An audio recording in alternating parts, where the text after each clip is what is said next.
and Anton, and once again, because we're actually not at the store today, Skittle, because she has to be in everything. She's like, she's just Skittle. And I know it's working because I see myself here. I've also learned the little smoke signals, light signals, I guess, from our Mevo camera. So, I say our Mevo camera. I borrowed this from Bob. We really should. We need to get our own. We should spring for our own. There's a point where you've sort of adopted something rather than necessarily borrowing it. So, but thank you, Bob, because it's really, really useful. So there. So what are we doing? Chakra colors today. You're in we hues are of pink, and I'm hues of green. Well, that's kind of good, isn't it? Because Friday's ruled by Venus. Yeah. So why not? Why not, indeed? Hello, Wendy. Good morning to you. Yeah. So tonight is our Gwal Oust, or yes, indeed. Lunasa, but we call it Gwal Oust, the Feast of August, or the 1st of August. And it is a time to think about harvesting the first bits of harvest from your garden and starting to preserve them, canning and this is the grain harvest, isn't it? That's the grain harvest. So that worked in well because we can tell the story all about Dave and the incredible harvest that we were over in Wales with. Right. So Gilda says, good morning. Love the view of the purple house in the beginning. That must be our channel thing. Oh, the channel the thing. Purple House is the awareness Purple shop. House is the awareness shop. That's what it looks like. The house is the bottom part, and then there's a 2-bedroom apartment upstairs. It's our little apartment. It's our little apartment. It's a little bit of a sanctuary. It's kind of nice. Yeah. Well, as much of a sanctuary as you're going to get in. You can sleep above the crystal vortex. It's lovely because if sleep is what's going to happen.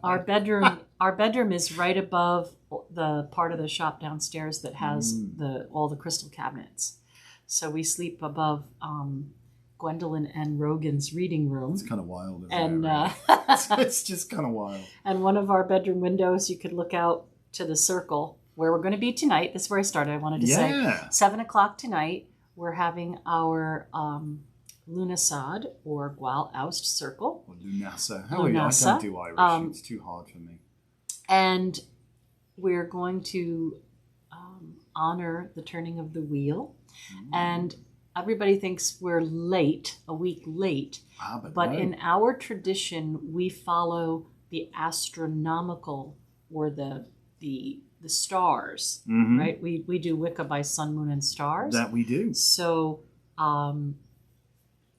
the sun tomorrow will be at 15 degrees Leo. She's the bang on the cross midway quarter. point, so it's the cross quarter. So tomorrow is the official, in our tradition, Lunasa, or Gwal Oust. Good morning, Anita. So so this is actually one of the agricultural Sabbats. It's an agricultural Sabbat. So it's also one of the greater Sabbats, being that. Yep. A terrestrial Sabbat. Terrestrial, greater, whichever way you want to look at it. And us being Leo and Aquarius, we kind of have a real affinity to these two opposite Sabbats, which are Gwal Oust and Gwal Mare, Imbolc, and Lunasad. We're 6 months away from Imbolc already, but it is. So this is officially the start of autumn. Right? Hate to sadden you, but if you look at the leaves, I was just saying this morning we've got some beautiful hazels growing in containers just outside, and I was looking at the hazels because they're going to be hedgerow at Celtica. They're looking forward to it tremendously. But the hazels are just looking that little bit peaked and tired, and there's like a little bit of golden tinge in the leaves coming, and you can tell the harvest singers have started. The periodic cicadas. You can we call them harvest singers, and Lunasad is harvest. Yeah. Kind of, yes. Which is beautiful. So good morning, Sparky. And if I didn't say good morning, Gilda, I think I did. But so we have Fantastic Fridays. We should talk about the story of us. So we're going to tell you 2 stories. One is, first I'm going to tell the story of Imbolc, and then Anton can tell the story of Lunasad.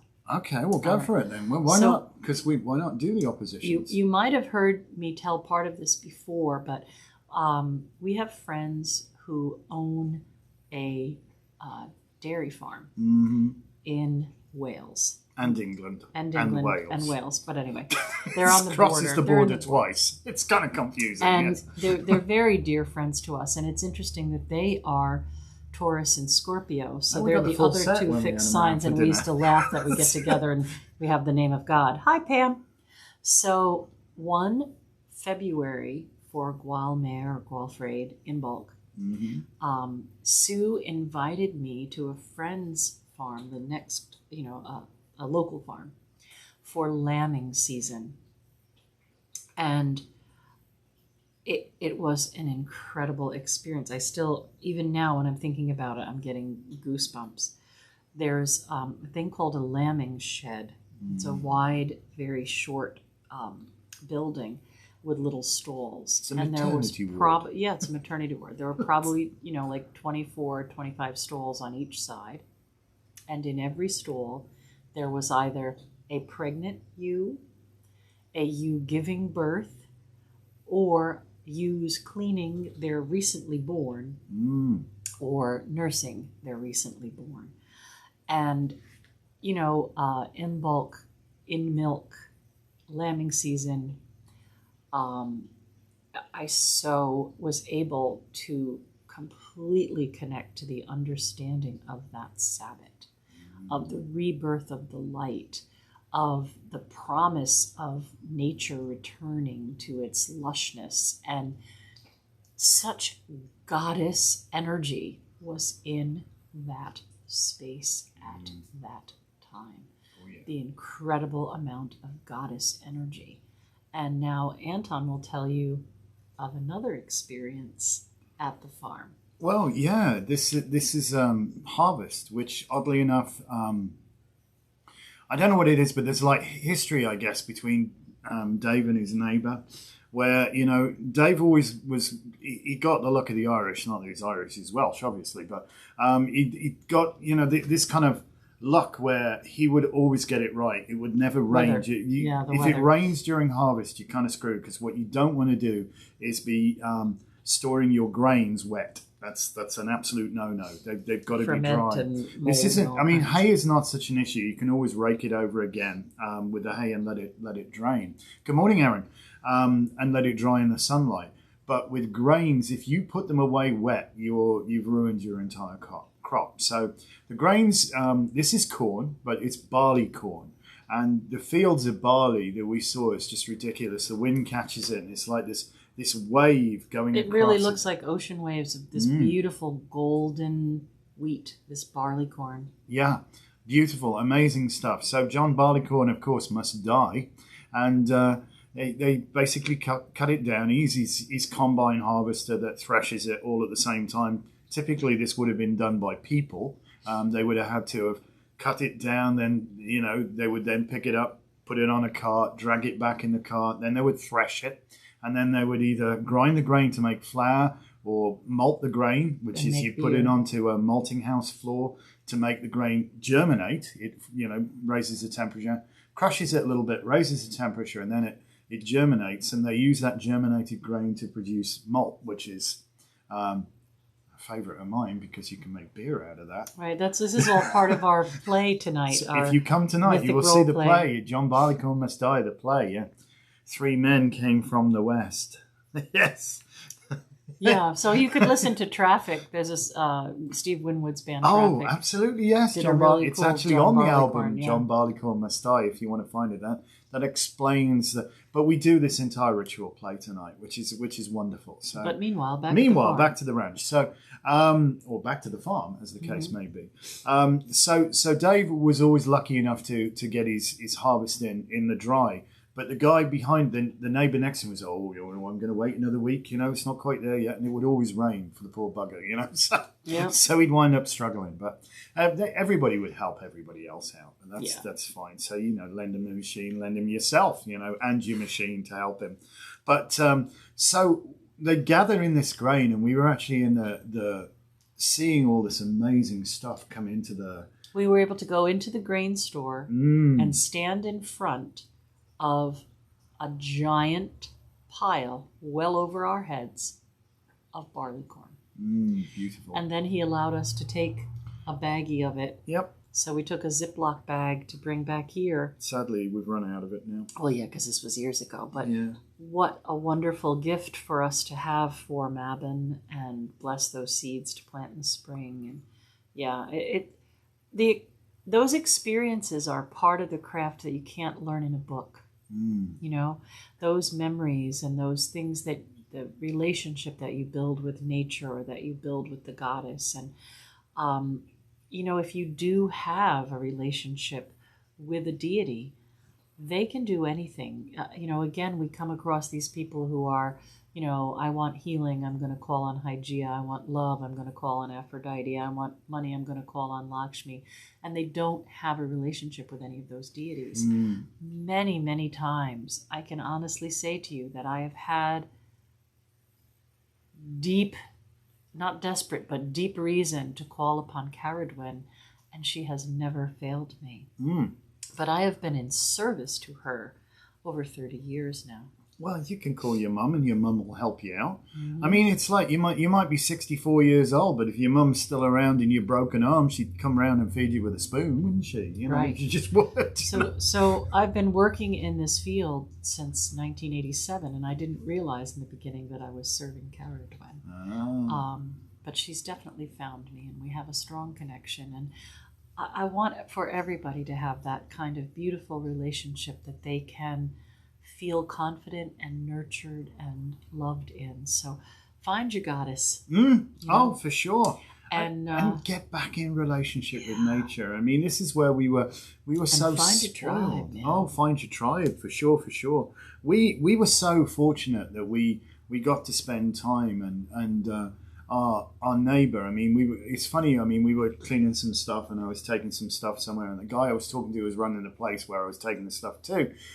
We were chatting to him because he was smoking a pipe, and our next door neighbor, long past now, sadly, Jack, who was down the road a fair piece from us in Wales. He would always come and he would feed our cats, and just make sure everything's all right and take care of the place while we were away in Wales. So we'd always bring Jack and Olwyn a gift back, because that's the done thing. She asked me one time, I want one of those cast iron things with legs. What a cauldron? I said, do you mean a cauldron? Oh no, a cooking pot. It's a cooking pot. Of course it is. Sure it is. It's all hidden in plain sight. She was the one who I said, how do you say enchant in Welsh? And she gave me the raised eyebrow. Who is it that you wish to bewitch? Like, no. Oh, anyway, okay. So you told him that you brought Jack back, Catskill Evening Cordial. Yeah, there was this lovely tobacco, and honestly, it was so nice you could burn it as incense. It smelled fantastic. And it got like a cherry kind of vanilla-y sort of, it was a really pleasant smell. Good morning, Karen. And so we used to bring him this pipe tobacco, and he loved it. It was Jack Daniels. Yeah, and oh yes, of course. And that was his pay for feeding the cats. I mean, we did whatever we could to help them out. He just walked down every day anyway, so he walked down and feed the cats and water the plants and whatever. Yeah, I mean, they were old school. They really were old school. Oh gosh, yeah, they didn't have electric till the 50s. And they don't think they still even had proper running water in their house even then. Maybe not. It was like whatever, it's all good. But yeah, lovely people, salt of the earth. They would always make sure if Lisa and I were working on our land, they would, listen, change to them, make sure that we were all right. And if it all went quiet, he'd wander up, and we always thought I'd come for a walk. Like, we knew he'd come to check. He'd check to see if make it sure turned we're all right. the AV over on ourselves or something. Yeah, but ATV, sorry. Yeah, lovely people though, lovely, and we'd always make sure we saw on a cold morning, we make sure there was smoke in their chimney and all that sort of stuff, that they're still kicking. But that's the way, It's this kind of, even though not exactly next door neighbours, although they were technically next door neighbours, far from next door. It's. It was a bit of a walk. Yeah, fair walk. But down you could see their stream. Chimney. Yeah, you could they just could about see see. Yeah, that's right. Skiddo's being so soft and gentle. For once, she's just... Usually she's a ball of teeth and claw. I'm telling you, she's squeezed from the butt cheeks of Satan. People don't realise that. Some mommy time. She just thinks she just does this cute act. And she's so tiny. That doesn't make her nice. No. She says it's time for card of the day. Is it? Well, hold on. What was I trying to say? So yeah, all of the grain harvest is so amazing. And I just want to go back and mention what it was always customary when they brought the grain in to make an offering of like the first loaf of bread, which is one of these things. In fact, Lunasa in the Christian canon is known as loaf mass or Lammas. And it is the grain harvest, Gwyl-Awst. It's that feast. And I mean, you think about Awst takes its name from, August, which takes its name from gold, and that's it. You think that the wheat and the barley was golden at this time and beautiful and resplendent, and it was a time of great bounty. And so, hard work. This was not the time for summer holidays. This was not the time to be off down the beach, I mean, our friends who also ran the local pub, 2 miles away down the lane, they would stay open, and they could get this, the dispensation in their license, because the farmers would be working until hours. You'd see the work lights on the tractors and all this sort of stuff, because once you start, you can't stop until you're finished. That's it. Once it's safe while it's still growing, but as soon as it's cut, you've got to get it in, and you've got to get it in as quickly as possible, threshed and in. So these guys would be working until 3 or 4 in the morning, and that's the end of their day. And so, of course, they fancy a beer at that time, so the pub's open for them. It's kind of weird the way everything sort of shifts around the harvest. And yeah, I mean, this was the time. This was a time of incredible hard work. We're done. So, and also a time of great gratitude. And typically, the first loaf that was baked would have been broken into 4 and offered to the four directions. And even now, in to modern, I guess, traditional Jewish customs, the practice of taking breaking halal, bread. Isn't it? I think is Halal. Halal. I can't. My Yiddish, no, forget it. I can't do it. But it's the same thing where a piece of the bread, the first loaf that is broken off and offered. Sometimes they'll just burn it up in the oven, just as an offering. But it's the same way. It's that attitude of gratitude, and I think that's something that we could all do a lot more of. Be grateful for what we have, and live in a little bit of wonder, and think how incredible it is. Our relationship with grains. I mean, that's we are grain dependent, but interesting. But now we've poisoned the grains. That's why and then we everybody's started gluten going intolerant. nuts. Then we started going That's nuts. why everybody's gluten intolerant. But barley is not genetically engineered wheat. No. That's a whole different animal. Okay, but yeah, it's a beautiful. What's the card of the day? Are we there? Are we doing that now? I guess we're doing that now. What have we got? It's a card all about harvest, is it? 7 of Cups. This is interesting because it kind of goes along with today's astrology stuff. So goes along with this is about this is about making a plan, a workable plan, and making wise choices and decisions, right? So today, if you don't make a workable plan, you're going to have to do things more than once. Yeah, you'll be redoing your work. Yeah, you don't want to have to redo. So, it's kind of like measure twice, cut once, right? Measure 3 times in my case. Okay, so today is about making an absolute plan and then sticking to it. That's my reading for you for today. Hi, Teresa. Tina. I want to throw in a couple of little caveats in there. Things are not necessarily as they appear, nor are they necessarily otherwise, but they're not necessarily as they appear. So a little bit of scrutiny, but in the words of Yoda, choose you must.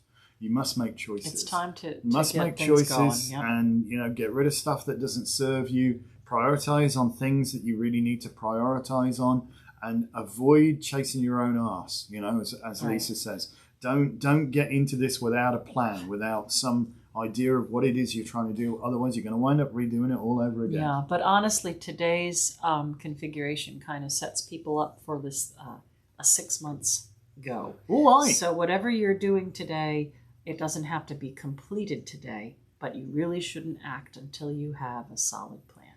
So this is right. So basically, we're going to be going right the way through until Imbolc then. Yep. Again. Well, Mayor. Yep. So actually, joking apart, that fits in so well with the lore of this time of Gwalaus. This is where you do decide what you're storing, which are your heritage grains, what you're going to keep aside, what are your food crop, what are you going to feed to your cattle, and so on and so forth. What are you keeping as these are your heritage to be planted next year, you know? All right. So these are choices you must make. So what a great card that fits in really well with that. So all right, so some of you I'm sure we'll see tonight. Have a wonderful weekend if we don't see you again. Yep. We'll see you Monday for Elevensies. Mm-hmm. Are we Zooming at all tonight? We will Zoom. It's a Sabbath, yeah. So you Brenda, guys watching us out there in Viewerland, in the Tube of You or what have you, we offer our circles via Zoom. I don't think they can do that tonight. All right. Oh, well, if you'd have to call in and get... You'd have to get on the list, and we'll need that. But you would have to call the store. And in the same way as if, you know, we're not going to provide that information, you can find it yourself if you are that keen to go. But call the shop and get your name on the list for next week. You could, but I don't think at this point there's going to be much going on for people who aren't. Well, yeah. Yep, you know, it's up to you at the end of the day. Yep. Anyway, all right. So thank you so very, very much for watching us. Peace and blessings. See you Monday. We're going to zoom around. Have yourself an amazingly fantastic Friday, because that's what it is. Please do like, comment, and subscribe. Tell your friends all about us. Do like this and do comment on it, even if you're a regular viewist, because it helps us. It helps us. It helps us be. Oh, the other thing I wanted to mention is there's just one more thing. Since we're plugging ourselves shamelessly, are we? Amazon now allows people to leave a review for a book, even if they did not purchase the book on Amazon. Oh, really? Yes. Oh. So if anybody feels inclined to go and give us a review for Simply Wicca, we would really, really love it if you gave a review, a positive one. Yes. A positive review for us on Amazon for Simply Wicca. That would be so helpful. It gets us seen. Yes, so and it's all about getting seen. If you want to do something for us that would really help, please go do that. That will help too. Yes, thank you. All right. That would be truly lovely. So thank you so much for watching. Have an amazingly wonderful, fantastic Friday. Do like, comment, and subscribe. Peace. And be blessed and well. And bendición Gwalaus.